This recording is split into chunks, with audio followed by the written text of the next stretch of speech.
When you think about Brazil and the respective people that inhabit it, what images comes to your mind? Most likely of an olive-skinned pardo playing soccer on the beach while listening to samba in Rio de Janeiro. Or, if you are a bit more educated on Brazilian history, then you might think of an Italo-Brazilian complaining about the traffic in São Paulo, or an Afro-Brazilian eating acarajé in Bahia. However, the image that would never come into your mind is a Confederate descendant dressed on the clothes of the antebellum South, dancing on the Confederate party in the countryside of São Paulo. Neither would you think of a Polish Brazilian eating pierogies at a Slav fair in Paraná, or even a Japanese cowboy in the middle of the Amazon rainforest. Now, you're probably thinking that I just made those up. But no. Those are real peoples that inhabit the current lands known as Brazil. Truth be told, Brazil is a very diverse country that has within itself a mosaic of people from varied backgrounds. And on this video, we will be discussing the ones that don't usually get much attention. So, without any further ado, let's get right into it.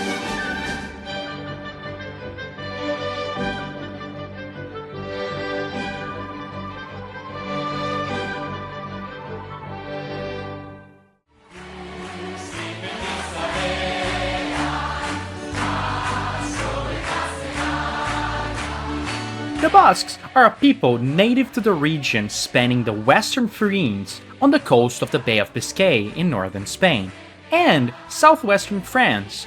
With an ancient culture and heritage, the Basque language, Euskara, is considered to be one of the oldest languages still alive today. The Basques were famous by their whale hunting traditions, on which made them great sailors and navigators. By the time of the great discoveries in the late 15th century and early 16th century, Basque explorers flooded the Americas with their expeditions.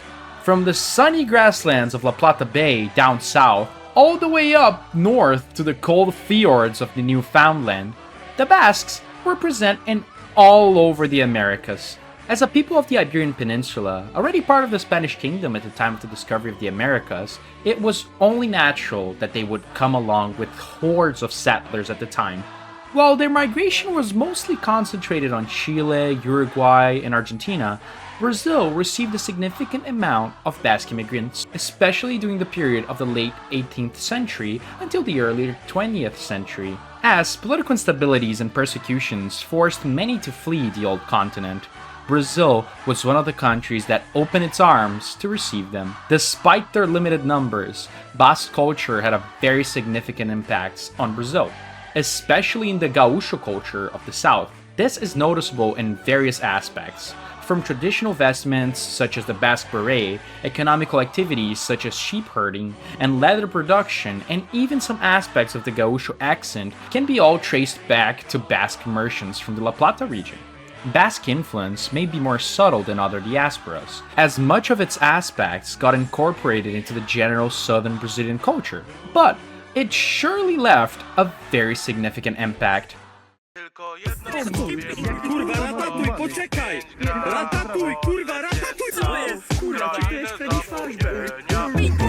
Poles have a history that is, to put it mildly, very complicated. Situated between the ambitions of Imperial Germany to the west and the Russian Empire to the east, and the Austro-Hungarian Empire to the south, Poland as a sovereign nation ceased to exist for an entire century after 1795. Its territory partitioned and absorbed by those three great powers. This turbulent historical contact pushed many Poles to flee Europe to various destinations, like the United States, Canada, and yes, even Brazil. The first significant wave of Polish immigrants arrived in Brazil in 1869, with the movement intensifying dramatically between 1890 and 1914. The state of Paraná became the primary destination for the overwhelming majority of these settlers, though significant communities also formed in Santa Catarina and Rio Grande do Sul. Under the partition of their homeland, the Polish peasantry, particularly those living under the Prussian and Russian rule, faced brutal persecutions. At the same time, the Brazilian imperial government then under Dom Pedro II, was actively seeking European immigrant labor to populate the vast unexplored territories of the southern states and to fill the labor vacuum left by the gradual dismantling of the slave trade. Recruitment agents traveled across rural Poland with promises of fertile land, religious freedom, and a fresh start promise that, to the desperate, were impossible to refuse. The impact of the Polish immigration on Brazil, particularly in the state of Paraná, is profound and enduring. The Polish community contributed significantly to the agricultural development of the South, clearing land and establishing small farming communities that formed the backbone of several municipalities to this day. Polish cultural heritage remains vibrantly alive in the region. Festivals such as the Feira do Colono in Curitiba celebrate Slavic traditions, and dishes such as pierogies and bigos can be found in local restaurants. The presence of Catholic churches with distinctive Polish architecture influences dots the Paraná countryside, standing as quiet but eloquent testaments to the resilience of this immigration community. Brazil is one of the biggest hosts of the Polish diaspora, so much that the city of Cruz Machado in Paraná is affectionately referred to as the Polish capital of Brazil and hosts an annual Slavic festival that attracts visitors from across the country. And yeah, it is safe to say that if you ever find yourself in the Paraná countryside and someone offers you a pierogi, you should accept it. It is very likely homemade.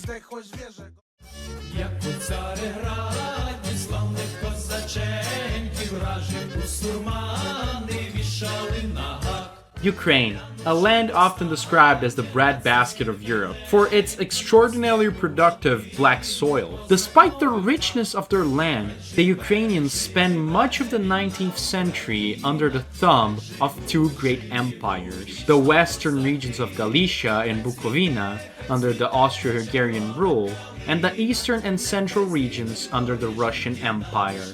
And like the Poles, they would also face heavy persecution under foreign rule, which caused many to flee their motherland. Ukrainian immigrants began arriving in Brazil in the earnest from 1895 onwards, with the most intense period of immigration occurring between 1895 and 1914. Prior to the outbreak of the First World War, a second smaller wave arrived after the Second World War, composed largely of political refugees and displaced persons fleeing Soviet rule. And the state of Paraná was, once again, the primary destination. Extreme land scarcity in the overpopulated rural regions of Galicia, economic misery, the suppression of the Ukrainian cultural and linguistic identities under both Austro-Hungarian and Russian rule, and the irresistible pull of the Brazilian government recruiting campaigns, promising land, freedom, and a new beginning that led to many Ukrainian peasants to sell everything they own to pay for the passage. Arriving in Brazil with little more than the clothes on their backs and an iron will to build something better. The Ukrainian impact on Paraná is nothing short of remarkable. So much that the city of Prudentópolis, located in the center of the state, named the Ukrainian capital of Brazil, has approximately 75% of its population composed of Ukrainian descendants. Their heritage isn't just a mere ornament, but a living aspect of everyday life. Ukrainian language schools, newspapers, and cultural associations have maintained the language and tradition for generations. Traditional celebrations such as Pascha, Ukrainian Easter, with its elaborate decorated eggs, psakanki, and a ceremonial bread are preserved with a devotion that would impress even Ukrainians in the old country. Ai que saudade gostosa, ponteando meu violão. Revejo o tempo da infância, na minha recordação. Japan, by the late 19th century, had been thrust violently into the modern world by the Meiji Restoration of 1869. A period of rapid industrialization, westernization, and demographic pressure that would eventually drive hundreds of thousands of Japanese citizens to seek new lives abroad. Brazil would become the most significant destination for this great Japanese diaspora outside of Asia itself. The first Japanese immigrants arrived in Brazil aboard the steamship Kasatomaru on June 18, 1908. Docking at the port of Santos in the state of São Paulo. Since then, the flow of immigrants continued steadily, with major waves occurring between 1908 and 1941, when the outbreak of World War II and Brazil's entry into the conflict on the Allies' side temporarily severed relations between the two countries. The reason for this immigration were rooted in a complex intersection of Japanese and Brazilian interests. Japan, experiencing rapid population growth during the Meiji and Taisho eras, was actively encouraging immigration as a safety valve for social tensions. For Brazil, as you might probably guess already, was to expand a shortened workforce due to the abolition of slavery. Unlike their Slavic counterparts, Japanese migration was an organized plan, even going as so far to create a bilateral agreement between Japan and Brazil in 1907. Japanese migrants were usually not accepted in many countries due to cultural and ethnic differences. Brazil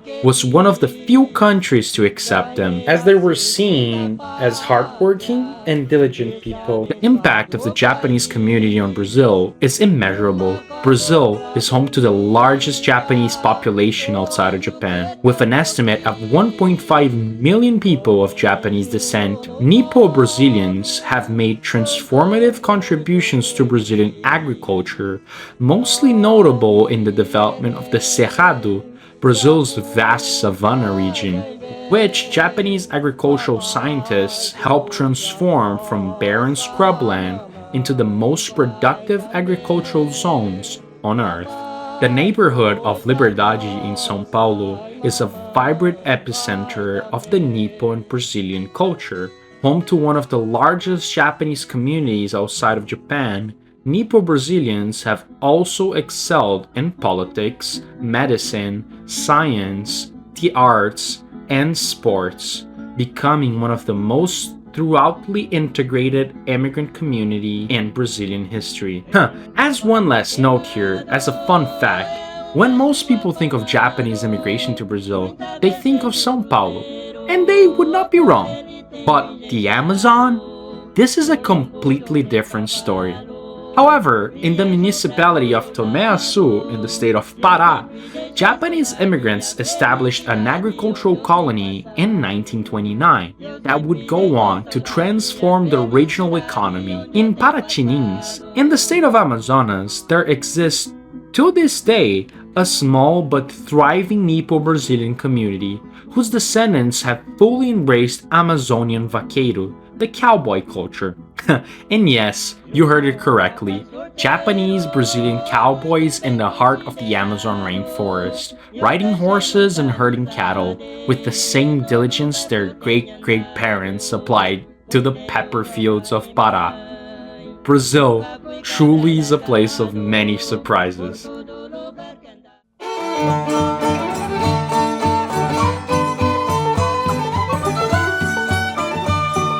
Confederates in Brazil? Yes, you heard that correctly. There's a community in Brazil of the descendants from the defeated Confederates. Here's the story. With the end of the American Civil War, and consequently with the end of slavery in America, caused many unconformed Southerners to migrate south.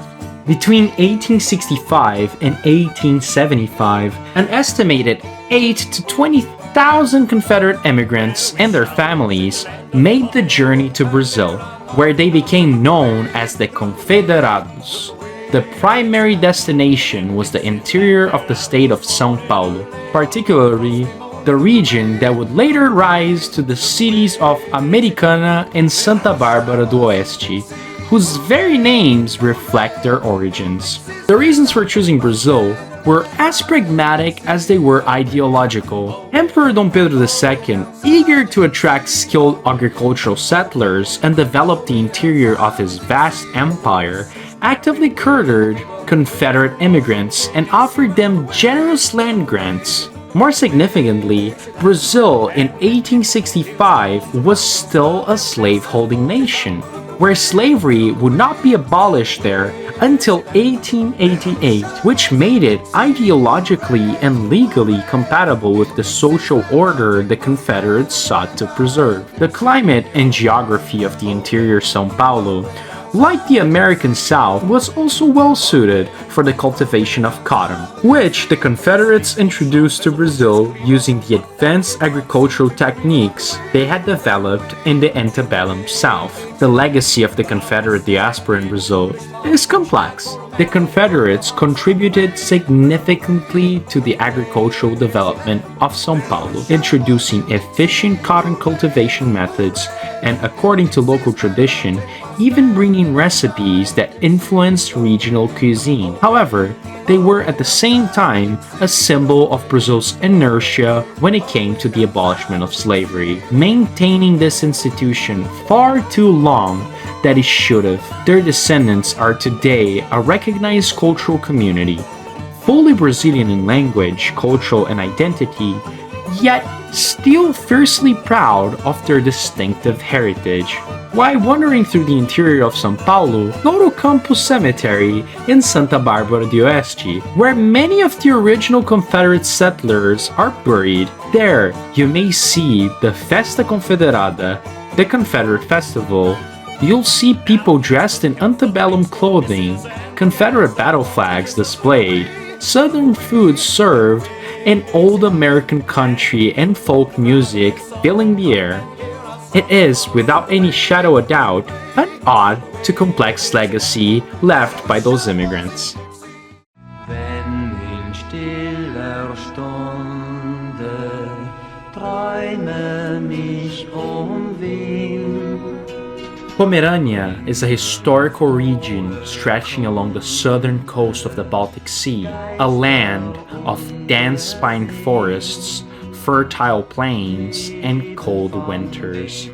Today, divided between northeastern Germany and northwestern Poland, the Pomeranians are a Germanic people speaking a distinct Low German dialect known as Pomeranian, where for much of the 19th century, they are among the most economically marginalized people in the German states. Smallholder farmers and agricultural laborers, squeezed by rapidly changing economical landscape, populational growth, and the consolidation of land by the Prussian aristocracy. It was from this precarious existence that hundreds of thousands would eventually embark onto the long journey to the New World. Pomeranian immigration to Brazil became in earnest in the 1850s, with the movement intensifying in the following decades. The state of Espírito Santo became the primary destination and remains to this day the heartland of the Pomeranian community in Brazil, with municipalities such as Santa Maria de Jetibá, Domingos Martins, and Laranja de Terra boasting some of the highest concentration of Pomeranian descendants anywhere in the world outside of Europe. Like the Poles and Ukrainians, many Pomeranians arrived under the promise of free land, only to encounter a reality far harsher than what the brochures had suggested: the dense Atlantic forests, tropical diseases, and almost complete lack of infrastructure. What is remarkable is not that many of them struggled, but that so many of them endured, cleared the land, and built many communities that survived culturally intact to this day. The cultural preservation achieved by the Pomeranian community in Brazil is, by any academic standard, extraordinary.